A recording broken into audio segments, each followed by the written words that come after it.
Hello everyone, how's it going? I'm WoWcrendor and welcome back to more fishing with Crendor. I have done a lot of these. I think I say that every time at this point. But we're on episode 33, or wait, 32? I just looked it up and I still don't know. I was going to say, literally just look. It's 32 or 30. I think it's 32. I think this is 32. I'm pretty sure. We're fine. So, yeah. Today I am fishing with the one, the only, at least I hope the one and only, Dodger. Hello. Hello. Hello. Hello. Hi. I feel like we do this every time This is we a ever bit. This talk. is a bit that isn't funny. It's not I funny. always feel like I have to commit to it. It's extremely unfunny, and it's a waste of time. So yeah, how you doing? I'm doing good. I'm doing good. I got my coffee. I ate a pastry that was filled with mashed potatoes this morning, so I'm on a health kick, as you can tell, and I'm in a good place. It sounds British. Yeah, like, oh yeah, we put all mashed taters in our pastries. It sounds something like it. Yeah? There's a bakery that's on the way to the office that just has lots of different weird pastries, and one of them is just filled with mashed potatoes, and every time we stop to get stuff there, I get one of these weird mashed potato things, and I don't know why. It's like the only thing there that sounds really good to me. Well, So I mean, what else is there? There's normal pastries. yeah, it's like a Korean bakery. So they've got they've got all of these like really puffy like mocha breads and matcha breads and all kinds of stuff like that. They do got a red bean thing in there. I do have to say, maybe this will make me sound way too Californian, but right. I think red bean donuts have become my favorite donut. They're just so good. That is very Californian. Right? Mm-hmm. Yeah, I love to just like pop on down to like J-Town and, just like really soak up the culture and then like go to one of those cute little cafes that they've got there and get like, like a matcha tea latte and then like get a red bean donut. They're like so good. You haven't even experienced the donut unless you've had a red bean. It's like true, right? Because like you hear it and you think like red beans, that's like chili. Like I don't want a chili donut, right? But like they don't get it, Holy shit, I do want a chili donut. I actually really want a chili donut. A chili donut sounds interesting, right? Yeah. Yeah. Oh my god. That's Holy gotta shit, be a thing. oh my god, can you imagine? Like the outside, it's just one of those filled donuts. It looks totally fucking normal, and then you bite into it, and there's chunky ass chili inside of that donut. Oh my god. Holy, wait a minute. Chili It's gotta be a thing. donut. It's gotta be a thing in like the South. Urban Dictionary has a chili donut. Oh my god, no. The act of placing a hot substance. Mm-hmm. I don't want to read the rest. Mm-hmm.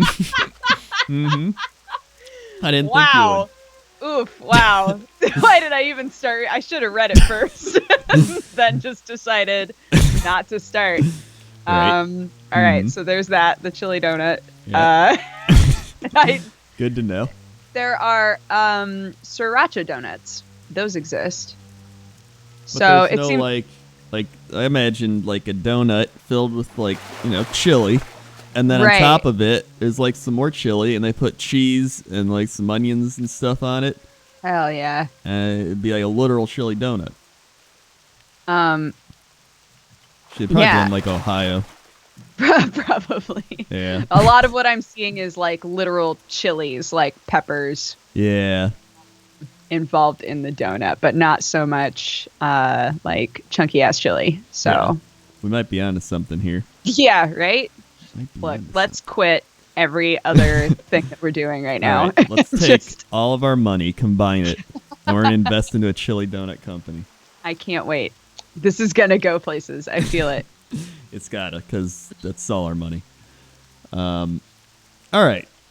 Anyway, let's talk about how you got into video games. Because you are, you've established yourself in the gaming community. Oh my gosh. The gaming community. I always relate that to like IGN or something. Like you've been established in the gaming community for so long. How did you get into this? Where did it all start for you? Yeah. My dad to this day is obsessed with Tetris. Mm-hmm. And when I was like, my earliest gaming memories are sitting in the basement watching my dad play Tetris on the NES. And sometimes my brother would commandeer it and play the original Super Mario Brothers.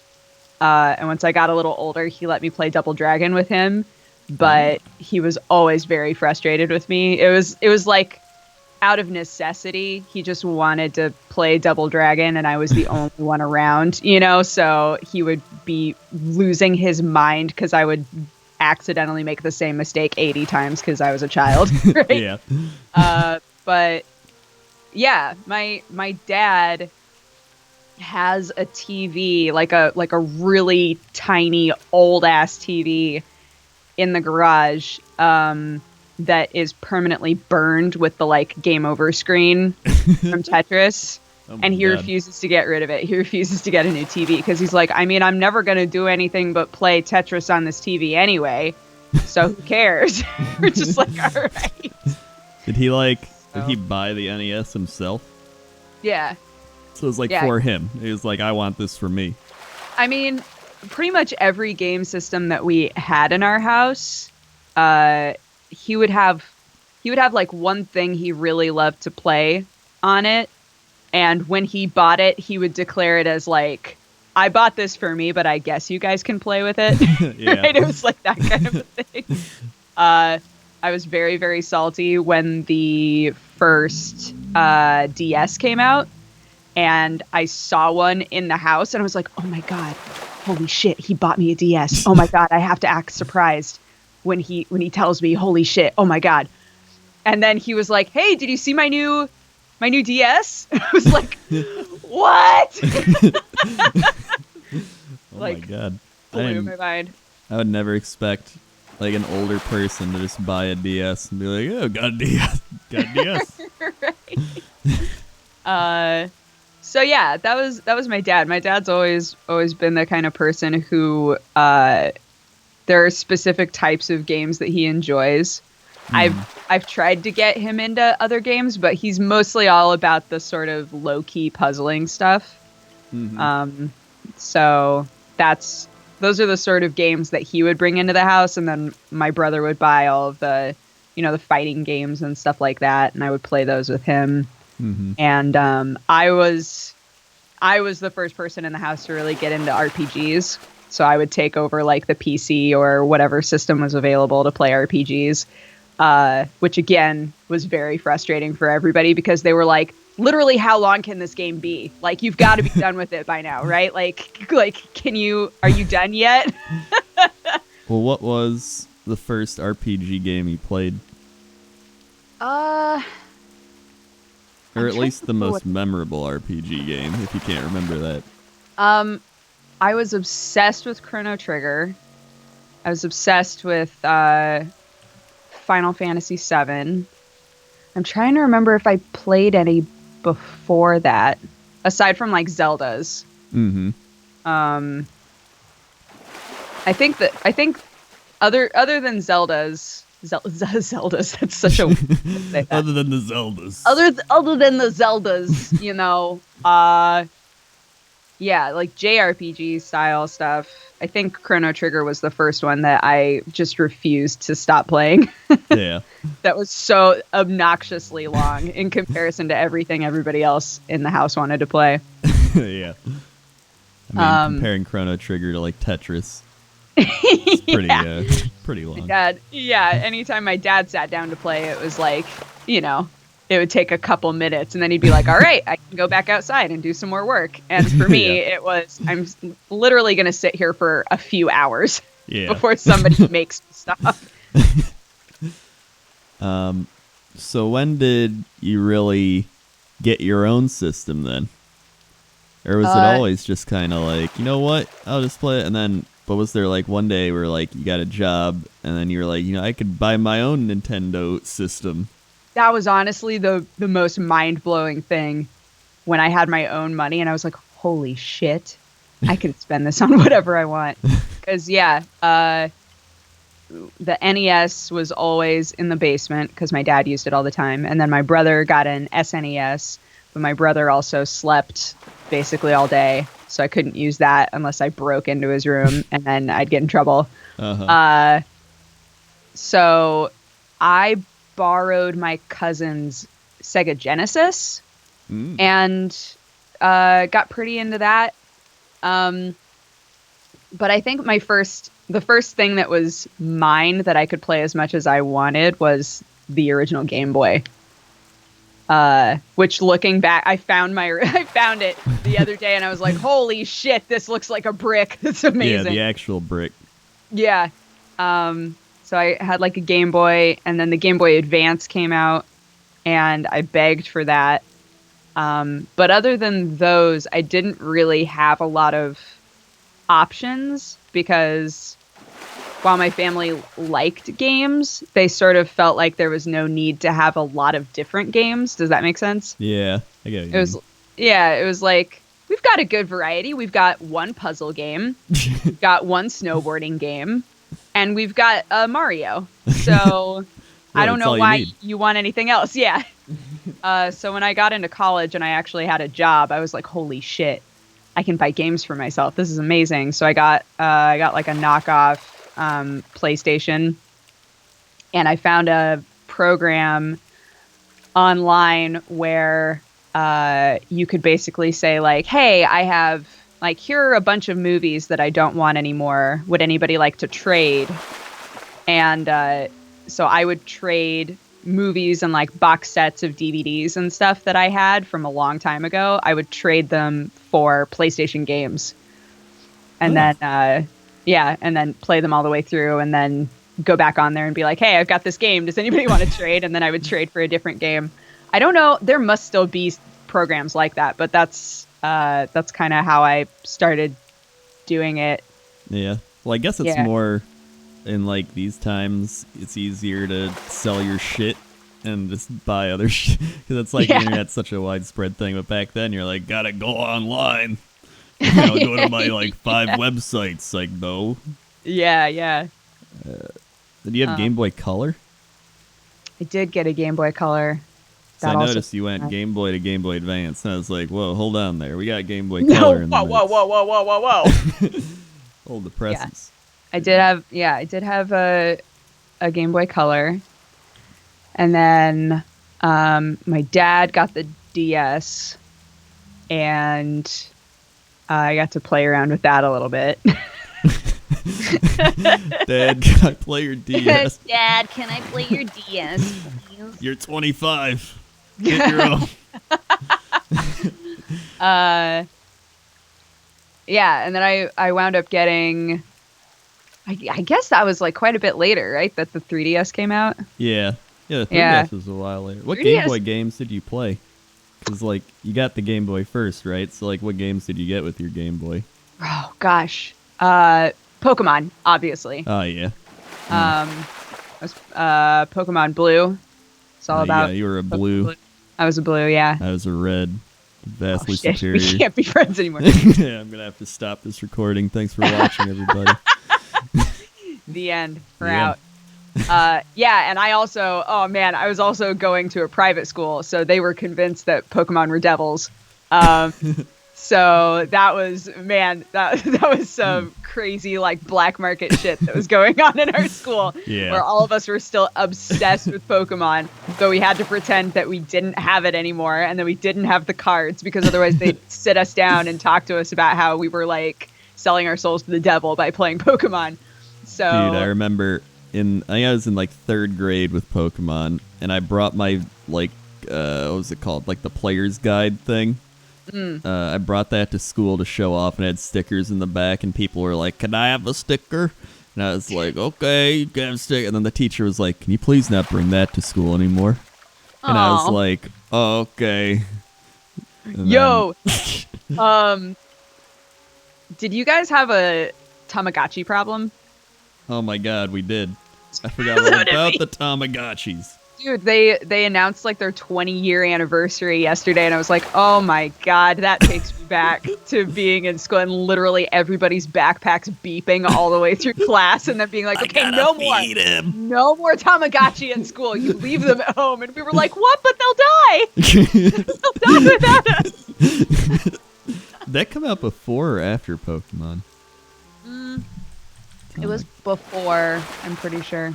Because I was still I'm Yeah. like basing this on what classes I was in at the time. Mhm. And I had Tamagotchi when I was still in the same classroom all day. And Yeah. Pokemon came out when we started like moving for different classes. So I think Pokemon was like beginning of middle school for me. God, that doesn't sound right. Yeah. But Well, I was in I think it was third grade, second or third grade, so you'd probably be like a few years ahead of me. yeah, maybe. Yeah, I'm looking up all these Tamagotchis. Yeah, Oh they're my God. re-releasing them, man. I was like, that's such a mistake. Oh my Ruin god! another generation. Oh my god! It's all What? coming back. It's all coming you- back to me. Do you have them? Yeah, I had one, and I just found one where it's like, he's just like a blur. He's like a blob, and that's the one I had. He's just this blob guy, Aw, and he's like, "Whoa, you gotta feed me." Sweet little blob. Like, what was? I barely even remember, like, what actually was happening. I just remember using it. Like, what actually Yeah, did you have same. to? Was it just? Well, Yeah. it was like because it started off as an egg, right? And then Yeah. it like cracked, and then you Mhm. would feed it and play with it, and you would watch it slowly grow up. And I think as a kid, I assumed, because I didn't understand how technology worked, in my mind it was like this could turn into any of like an infinite amount of things. Right? Like in my mind it was like there's no limits to Tamagotchi. Like this could become anything, right? Yeah. And then as people's Tamagotchis started to, actually grow up, I was like, oh, a lot of these look the same. Yeah. Like, wait, what? I've been lied to. Yours is just like mine. Wait, what? In fact, I don't know if mine ever grew up. I think it. Huh.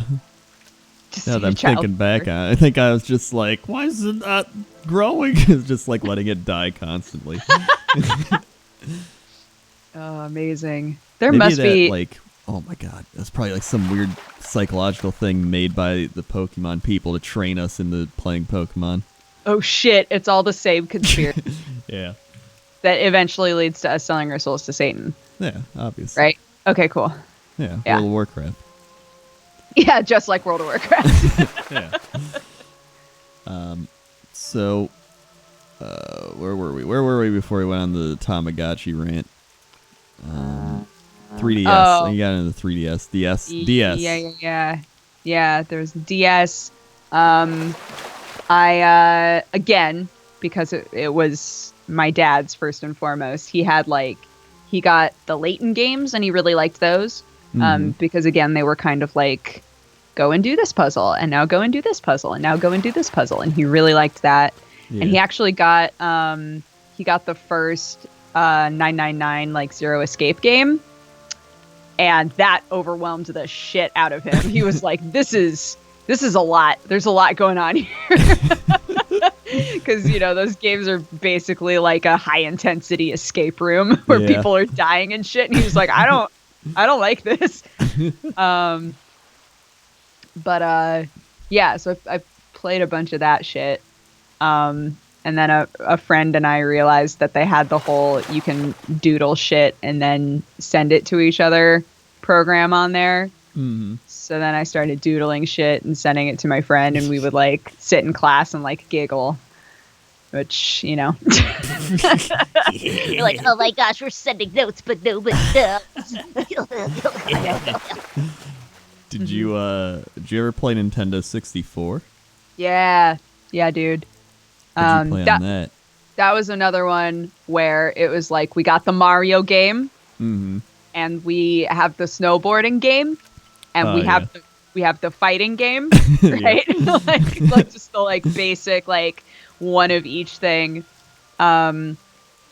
Yeah, my brother and I got super into getting every star in Mario 64. And then we became obsessed with Ocarina of Time, which to this day is still probably my favorite Zelda game, even if just because of the music.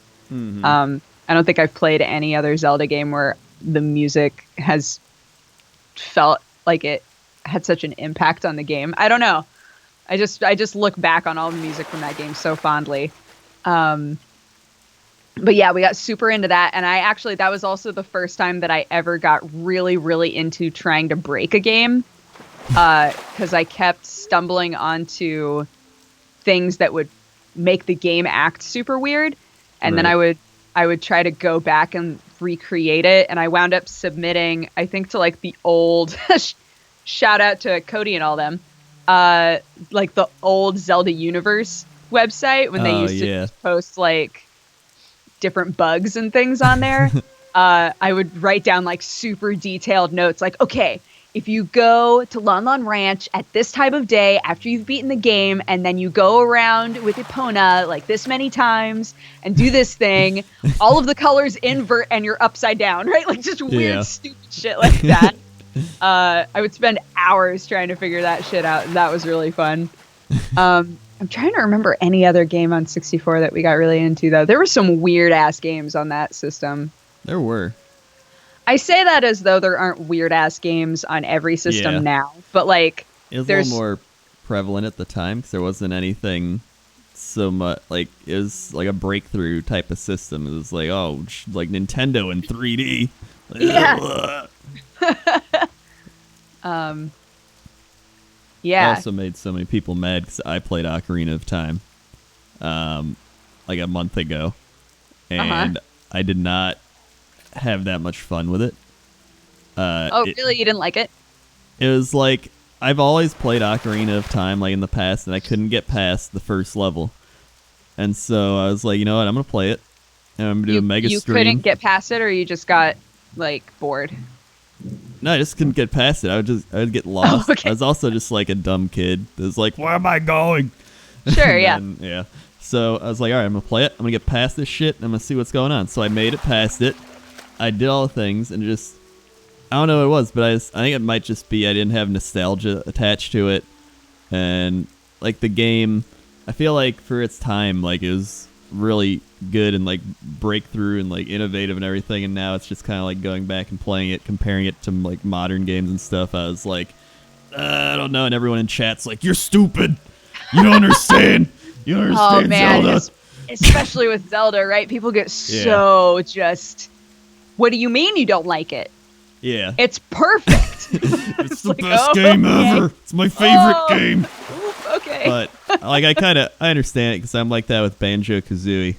Yeah, like, yeah. That was my game. That was my Zelda back then. Where like I played it and I was like, "This is my favorite game I ever played ever," and I just like play that all the time. And then that's why people like TB are like, "Those types of games have terrible cameras," and so I'm like, "That's the point. This is a good camera. It's fun."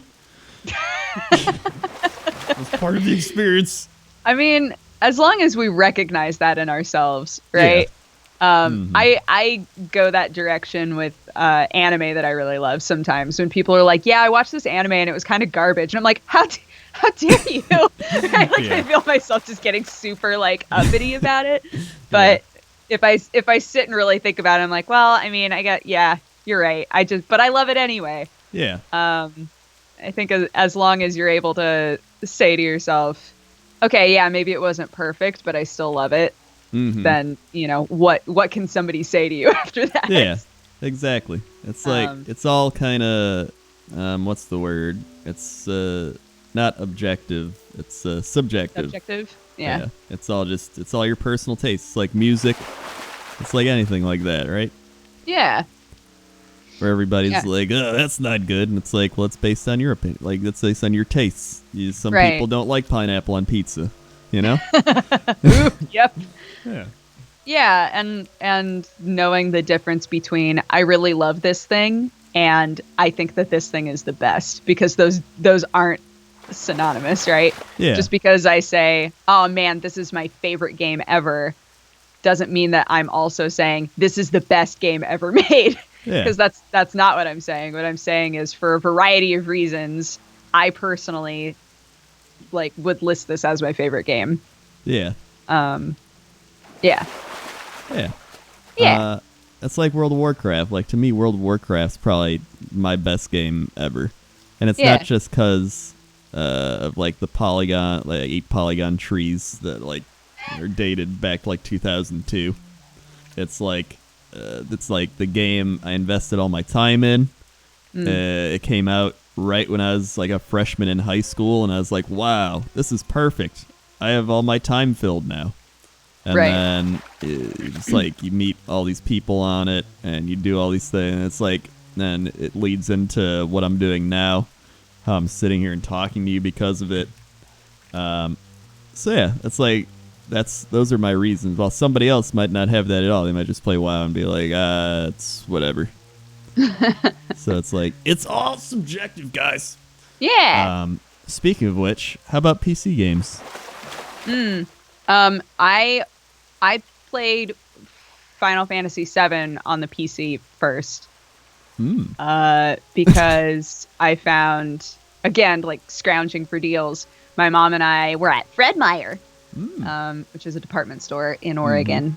And we were at Fred Meyer, and I saw, like, a PC, like a 4-disc PC set for Final Fantasy VII. And I had watched my cousin play, like, a split second of it, and it looked fun. So I decided to buy it, and that was awesome. And at the same time, the game bugged out on the 4th disc, like, right before the end. And so I never beat it. The first time that I played it all the way through, I was never able to beat it because the game, like, stopped working. And I was so upset. So yeah, that was mostly because, again, in this mentality of, I mean, this is fine, right? We had a really, really, really old computer for most of my life. So my mom would play Solitaire and Mahjong, and I would play Final Fantasy VII if I could get it to work. And beyond that, we, like, really didn't put any stock in PC games, and I don't think they were really on my radar at all until I was on my own. And then it was mostly, like, really shitty Newgrounds games and stuff. Yeah. You know. I mean, some of those Newgrounds games were very good, very fun. Yo. Powerful. It's true. Newgrounds was my childhood, man. Newgrounds was, and I love Newgrounds. Newgrounds was great. Mm. It was, I remember I would get all my music from Newgrounds, actually, for my credit songs and my videos. They had music on Newgrounds? I never looked for music. Yeah, there's an audio section. You could put your custom music there, and so I'd be like, oh, this is a good place to find, like, user-made songs that are still good and, like, not copyright stuff, even though now, apparently some people have made it bigger from Newgrounds, and then I get, like, TuneCore has claimed your thing, and I'm like, oh, neat. Thanks, YouTube. No! I mean, at this point, I'm like, this video is, like, 7 years old. I don't care. Right. Like, you can watch it for free. Dude, Newgrounds is where I played my first dating sims. That was the first. Really? That was the first place that I found games where it was like, you're playing Joe McSchmo and he needs a date, but who are you gonna date, right? And they were always really fucking stupid. And I remember there was one that had no warnings or anything on it, and I started playing it, and it was like, you're a new kid at school. See if you can find somebody to go to prom with you, right? Yeah. And the very beginning of the game was like, you walk into school and you have to choose a door. Like, this is literally when you start the game, right? Yeah. It was like, oh, you don't know where your class is. Well, might as well pick a door. And I picked a door that was a closet, and inside the closet was just a fucking naked girl. I was like, whoa! Whoa, what? So that was one of the first dating sims I played. I wish that I knew the name of that game. That does sound like a Newgrounds game. Yeah, it was one of those like, oh my god, close it sort of situation. Yeah. Your mom walks by. It's like, what are you playing? Yeah, like, no, nothing.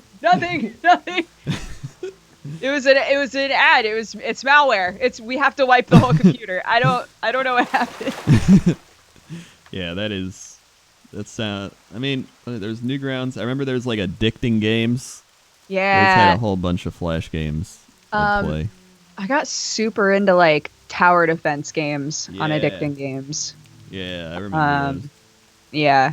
And then when I was in college, pretty much all of us were competing to have the best score in Robot Unicorn Attack. So there was that. Mm-hmm. They made another one of those, didn't they? I don't think I ever played the second one. Yeah, I think they did. I mean, most of the games on there that were successful, they ended up making sequels to, and then they're never as successful. Unicorn Attack 2. Yeah, there's a second one. Those were like there's a third one. What the fuck? Oh my god. Those like the original phone games, in a way, but without the microtransactions. Right. 'Cause they're just small little addicting games. The dream. So let's branch off and go into how you got into YouTube videos. Oh man. Well, you and I both know Husky, and he and I went to high school together. And there was one time when we were talking, and he was like, "Yo, this is like kind of crazy, but I've been doing StarCraft commentary just kind of like for fun, and now fucking loads of people are watching it." And I was like, "Whoa, that's crazy." And it was the first time that I really started looking into the gaming scene on YouTube. And at the time, there were like maybe 2 girls who were consistently making video game stuff. Trade Chat was one of them. And I was like, why, man, like nobody's really doing this. This is so weird. And so I like talked about it with Mike Husky, and he was like, yeah, man, you should try to do a thing. Like, what would you like to do? And I was like, I don't know, maybe I'll try a news show. And he was like, yeah, go for it. Why not? Just fucking try it. So I did. And after I had done a few episodes, he was like, he told his viewers that I was a friend of his and to check it out. And they did.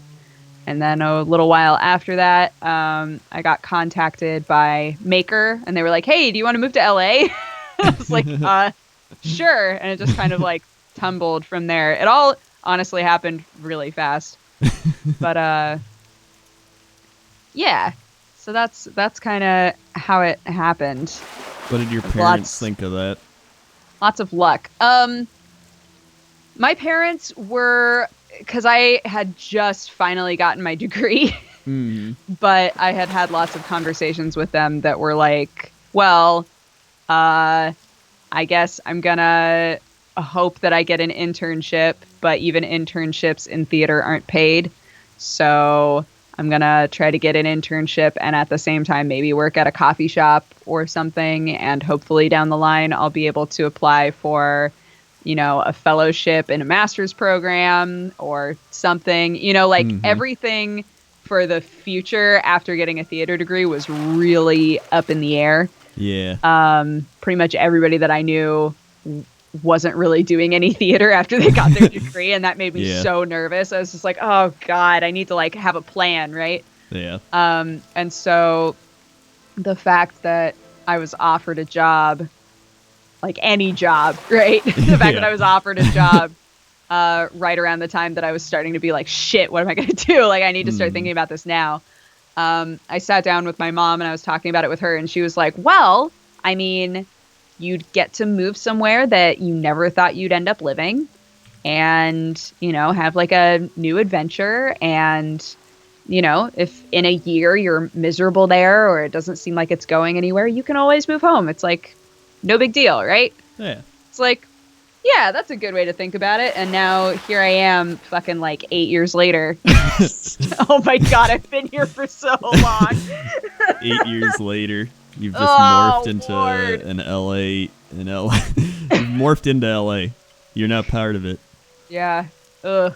Yeah, Married whenever. a British man. Yeah, I'm not even. Man. Ugh. I do miss Oregon sometimes, though. Mhm. Everything was really simple in Oregon. Yeah. And whether things are actually complicated here or not, everybody acts like everything in LA is very complicated. Mhm. You know? That is very true. Yeah, nobody ever wants to just like fucking chill. Yeah. But Some people want to chill. Right on, man. hell yeah, some people want to chill. You know, Winku. It's very like that's the thing. Like LA is very extremist in that way. It's either like you're one of those like right on, man, or you're like business. Yeah. It's like one or the other. Yeah, that's why. I mean, like, you and I have gone to tons of the same con before, but anytime you say to yourself, you know what, maybe I will go to that industry party, it's the fucking weirdest combination of people who just want to get fucking wasted and people who are desperately trying to give everyone their business card. Yeah. And you're like, this is weird. This is weird. It is very weird. It is and then you see a lot of business cards just on the ground. You always see business cards on the ground, and it's just like I think the worst thing you can do is just hand out business cards at a party. Like the best thing you can do is like talk to people. Yeah, totally. Because I always wind up with a bunch of business cards, but the only people that I remember are people that I had a long conversation with. Yeah. So, yeah, it's really true. Because so many people give you business cards at conventions that by the time you go home, you're like, shit, I have like 25 of these and I don't know who most of these people are. Yeah. There's no like connection with it. It's just a piece of paper with a name on it. And you're like, all right. This person gave me one just like that other person gave me one. Right. It's a very weird type of thing. The industry. The industry bit. Yeah. Let's see, where was I going with this? Oh, wait, hold on, let me backtrack. Parties, cons, LA. Yeah. You were the last thing that you were asking was whether or not my parents were like supportive or if they thought it was. Yeah. And yeah, they were both just kind of like, hey, go on an adventure. Why not? You're young, you're graduated, like, sure, go for it. Let's see how it goes. And I also knew I was going to be rooming with Husky, and he had said to me, like, you know, I know that when you come out here, you're going to need some time to like get your footing. So, you know, I can help you out and whatever else. So that was really nice. But yeah.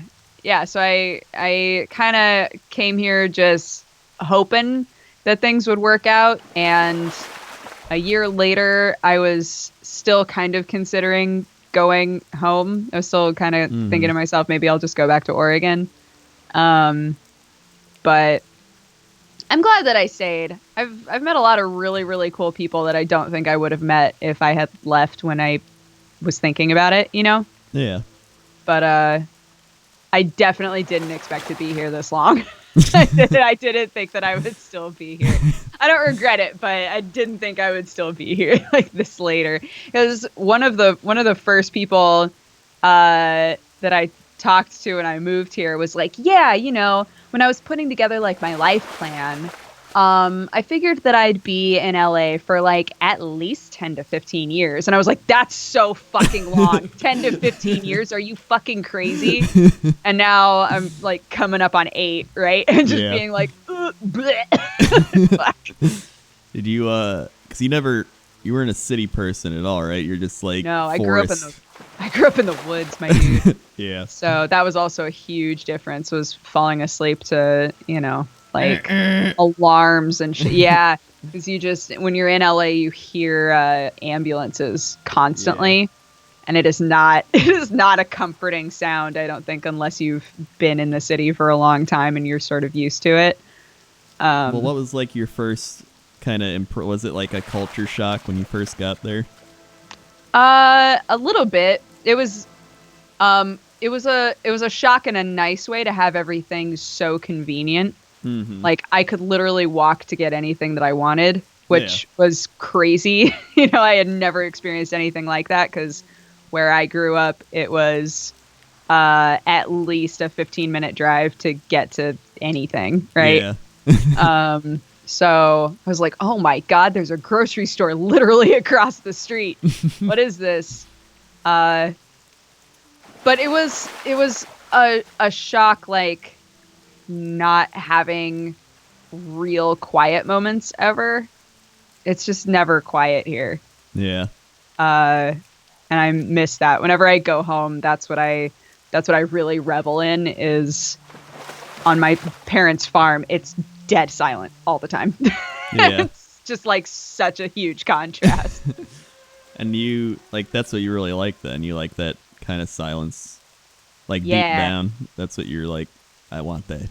Oh my gosh. You know how we had the lunar eclipse recently? Yeah. My mom texted me and she said that when the lunar eclipse happened on their property, all of the coyotes around the house started howling at the same time. And I felt so homesick. I was like, that would be amazing. Right? Like, that must have been so weird in the best way. Because, yeah, that's one of the only sounds that I really, really associate with my house back in Oregon, because you would hear, like, the coyotes howling almost every night. See, the thing is, like, I grew up in Chicago. So, like, I grew up in the city, and I always felt like I liked being in the city more than I liked being in the country. Like, it's one of the things where I'm in the country, I'm like, oh, that's a good vacation, and then I'm like, all right, I'm gonna go home now. Right. And, like, that's how I've always felt. So, Yeah. 'cause I feel like when I have people, it's kind of weird. It's like people around me makes me feel safer, even though there's like could be crazy people and shit. It's like, I don't know. When I feel like I'm in the what am I saying? When I'm in the countryside, I feel as if you feel like you might be the protagonist of a horror movie soon. Yeah, exactly. Yeah. It's like, it's a little too quiet. And it's like, well, what if I call, or like, even if you have to go to like the hospital or something like that, it's an hour and a half away. Right. All right, good. I could die by then on the way there. Yeah, when I was a kid and I used to ask my dad about that, because I'd be like, what if somebody just like came here in the middle of the night? And my dad was like, they'd be an idiot, because they would have really limited options on how to get away. Right? Yeah. Like, if they ran into the woods, they'd probably get eaten by something. Yeah. And their only real option is to get in the car and drive down our driveway, which is long enough that we could call the cops, right? Yeah. Like, it's they would be really stupid to try and come to our house and do anything. Mm-hmm. And as a kid, I was always like, yeah, I guess so. But it didn't keep me from worrying. Sometimes if I heard like weird noises, I'd be like, yo. Yeah, I don't know. I guess it's probably part what you grow up in, but then there's also people who are like, I'm just a small town person living in a small town. I want to go to the big city. I'm a big city person at heart. And then there's people in the city who are just like, grew up here and I want to get out to. Yeah. I guess they wouldn't talk like, dude. I grew up in the city and I can't wait to get the fuck out of here. Yeah. That's kind of how my parents were, because both of my parents grew up in San Francisco, and or like the San Francisco area, I should say. Mm-hmm. And both of them, once they had my brother, they were like, yo, I don't want to live in the city anymore. My dad bought our farm without my mom having ever seen it. He just came back to San Francisco and was like, hey, I bought a farm, so we're going to move. And my mom was like, I'm sorry, what? And came to the house that we now love, but at the time it was literally a shack on 100 acres of land. And my mom was like, what the fuck have you done? Right? So the whole house and like the barn and everything was built by my dad, which is kind of crazy.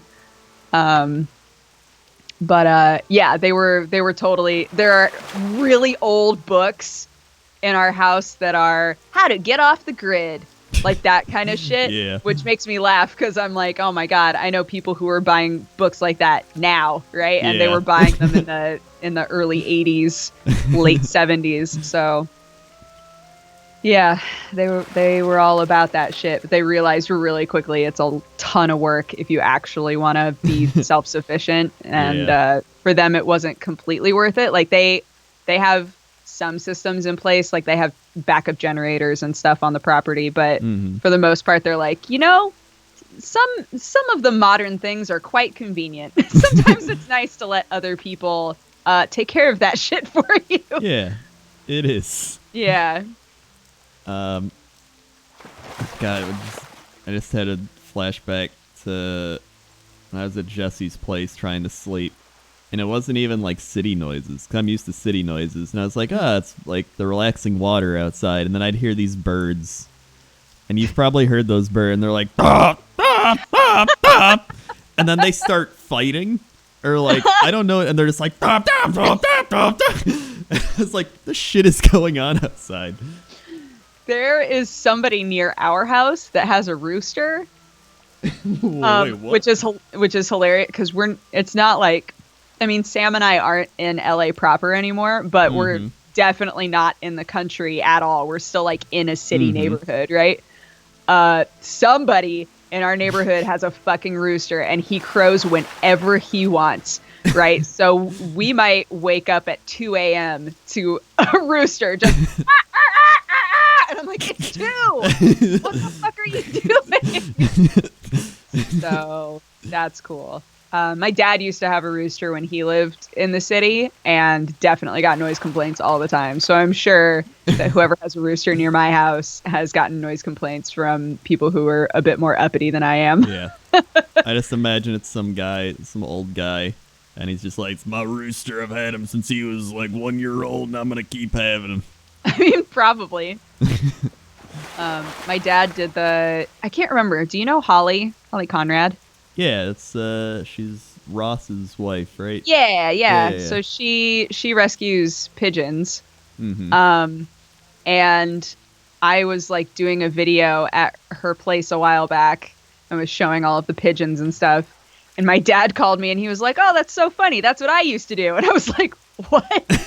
And found out literally like a year ago, found out that my dad spent a decent amount of his life rescuing pigeons when he was younger, which I thought was such a strange thing to find out about my dad.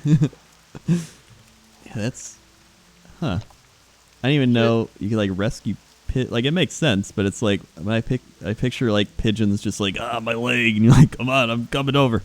Like a They first just call aid you kit. up like, "My dude, I fell off the wagon again. I need help." You're like, "Don't worry, pigeon. I'll be there." Whenever I think of pigeons, I just think of that one Hey Arnold episode with Pigeon Man. Oh, with the Pigeon Man? Yeah. Didn't he like fly away with his Yeah, pigeons? he flew away at the end. I loved Hey Arnold. There's like a Hey Arnold movie too. coming out. I'm going to watch that. Yeah. They're also bringing back Rocco's Modern Life, which I don't have faith in. I love Rocco's Modern Life. That was like one of my favorite things. Dude, same, but I don't know that the humor will work now. Yeah. So I don't know either. I don't know. I'm curious. It would be like if they said, Invader Zim is for sure coming back. I'd be like, oof. Yeah. That's like the epitome of it was the height of the lol random sort of comedy. I don't know how it would do now. Yeah, it's just for the time, good for the time. Yeah. But just things move on. Yeah. Things move on, man. Move on, man. Dude. So I also wanted to ask about Coffee Time, because I remember the first thing I ever watched from you was a Coffee Time. Really? Yeah. And so I was curious how you decided to start Coffee Time. Or you're just like, I want to make a vlog, but I don't know what to do, so I'll just drink coffee. It was because I always had trouble making news at my parents' place because, again, they always had a really shitty computer. So when I would come home to visit and I would try to make a news episode, it almost always went super bad somehow. So one time when I was home, I was like, you know what? Instead of news, I'm going to make a choose your own adventure. Because they had just introduced, what are those called? Like the like clickable boxes inside of a video. Annotation? Annotations, yeah. Yeah. So I said, all right, I'm going to make a choose your own adventure. And the first video is just going to be me being like, all right, click here if you want me to sing you a dumb song, and click here if you want me to just drink coffee and do nothing for 10 minutes, and click here if you like just a couple of weird options, right? And everybody loved the one that was just me drinking coffee and bullshitting. So I kept doing them as unlisted videos. But they were taking up enough time that I was like, it kind of sucks that these are all unlisted. Yeah. Right? So I decided to just, at the time, a lot of people had started making multiple channels. So I thought, oh, maybe I'll just make a second channel for this. So yeah, that's when I made Dexterity Bonus and started putting up Coffee Time. But it started to, there were a couple of reasons that I stopped doing it.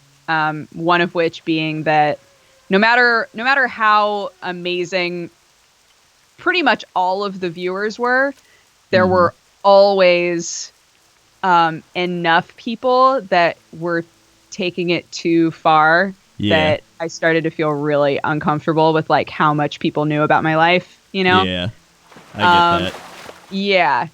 People would literally like go back in videos and be like, she was definitely lying because in this video you can see way in the background that there's this shoe and I don't think that shoe belongs to her, right? Like crazy shit like that. And I'd be like, I can't like keep up with this anymore. Making conspiracies out of your thing. Yeah. Like, I bet that shoe means that she's trying to tell us something. It made it so that it wasn't as fun anymore, right? Yeah. Because it was constant conspiracy theories about me. So once I started streaming more, it felt like it was also really redundant because I basically did Coffee Time while streaming. Yeah. And I realized it didn't really make any sense to do both. If I'm streaming almost every day now, right, then why would I do Coffee Time when I'm already telling all of my stories and all of my anecdotes and talking about every topic under the sun on stream, right? Like that type of format it's grown old just because of Twitch and live streaming and stuff, where it's like I can tell the same thing, but it's live and people can talk to me. Yeah, exactly. And it's for me as the person who's doing it, it's better because it's an actual conversation, right? It's not just me like stream of consciousness talking for 10 minutes. It's me talking and then people asking questions and I immediately see the question and I can immediately answer it or spin it off into something else, right? So I wound up, oddly enough, feeling a lot closer to my community doing it on stream instead of doing it as Coffee Time. So yeah, I think that's just streaming in general. So I feel like anyone that has decided to stream builds a better, like almost like a closer community because of that, because you're interacting with them. Yeah, totally. And it's not like a creepy interaction either. It's not like, you can come over to my place. It's like, it's like, oh yeah, like we're just getting to know each other and fans can ask questions, you can interact and everybody watches. It's like you have a fun time. Yeah. It's all your buds. But I'm glad that I did Coffee Time. I think that it helped me out with a lot of stuff because for a while there I was doing tons of hosting jobs and stuff. And man, those jobs are a lot easier when you know how to just barf information until they tell you to stop. I got really good at reading a teleprompter. I got really good at just like being told, fill time. And I'd be like, don't worry, I got this. Just fill time until they needed me to stop. Yeah. I'm also grateful just because here we go, shilling. Because I wound up being so associated with coffee in general, and I really wanted to start like a coffee line, and now it's actually happening. So that's been cool too. Yeah. So is this overall, like your your like dream thing? Like you're always like, I always want to do coffee, and now like you're doing the coffee. Yeah, I have wanted to do a coffee line for a really, really long time, so it feels kind of bizarre that it's happening. But it feels awesome at the same time. It feels like super cool, like seeing the bags and seeing the cold brew bottles and all of that stuff, and having like a logo and everything. It's all making it feel real, you know? Mm-hmm. So is this yeah. like your biggest, like, do you have any other dream thing you want to do? Like, I want to, I don't know, make my own clothing thing, or like do another, like, or is this like, this is the big one? Oh yeah, totally. Danny, who's I always forget that we both have animators named Dan, and they're friends, so they're and that they're like really good friends. Yeah, but my Danny, my Danny and I have talked a ton about like clothing and accessories, and even like making a short form anime. So yeah, there are lots of things that I would love to do. And I remember growing up, because my dad's kind of a no-nonsense person, right? Mm-hmm. So I remember growing up, I was always like this as a kid, just being like, I want to do this, but I also want to do this, and I want to try this, and I want to make this. And my dad would be like, you have to choose. You can't do all of this stuff. And it almost feels like as an adult, it's that the petulance that I felt is still with me, where I'm like, I can do all of that stuff. I'll show you. I'll show you. I'm going to do all of it. So, yeah, there's lots of projects and things that that I would love to do. Even like extreme things that I know I'll never ever do, but they're fun to think about. Like apparently in England they don't really have a lot of board game cafes. Mm-hmm. Like that's more of an American idea. And so I always joke with Sam's mom, like, oh, one day when we're living in England, let's just open up a board game cafe.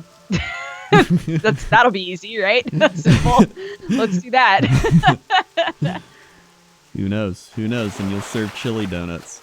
Hell yeah, I will. There we go. Red bean and chili donuts. Go, the only two options. And circle. then potato donuts. Mm-hmm. No, those are 3 options when you play your board games. Then you can drink your coffee there. Your Dodger coffee. You can. Shit, it's all coming together. It's oh my all god. coming together. Oh my god. Now you just need money. Oh, fuck. And then I knew there was something. All right. Well, we've almost talked for an hour, so that's a pretty good point to probably stop here. So thanks for joining me and fishing. Yeah, dude. Oh my god, I forgot you were fishing this whole time. Yeah. Before we started recording, I requested that we be in the hash brown zone because Crendor asked me what zone I would like him to be fishing in. So I have no idea what the zone looks like that he's in right now, but if there are no hash browns involved, I'm going to be really disappointed when this video comes. There is no hash brown zone.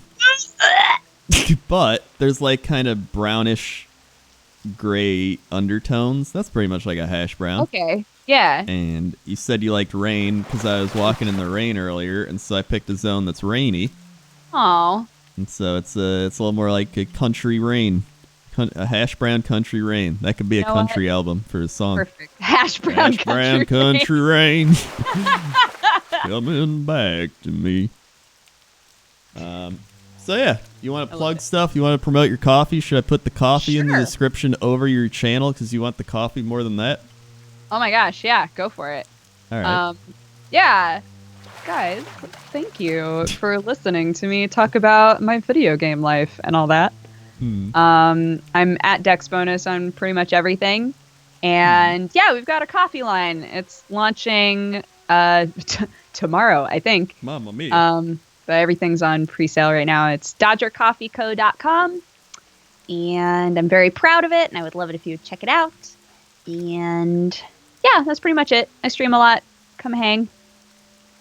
All right. Excellente. I said I was going to make a review of your coffee, and I'm still going to do it.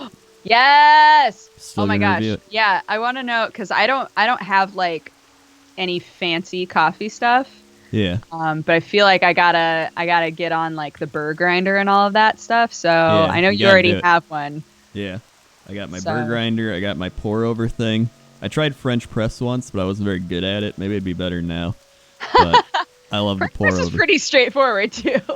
Yeah, but I don't know what it was. I like pouring over more because you got control of the water. This is a Right. very like hipster. You have control of the water. I feel you. Yeah. Yeah. So yeah, I'll do that. That should be good.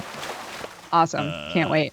So yeah, thanks for joining me today. Having me. And yeah, no problem. I never know how to end these. So. Bye. But bye. And.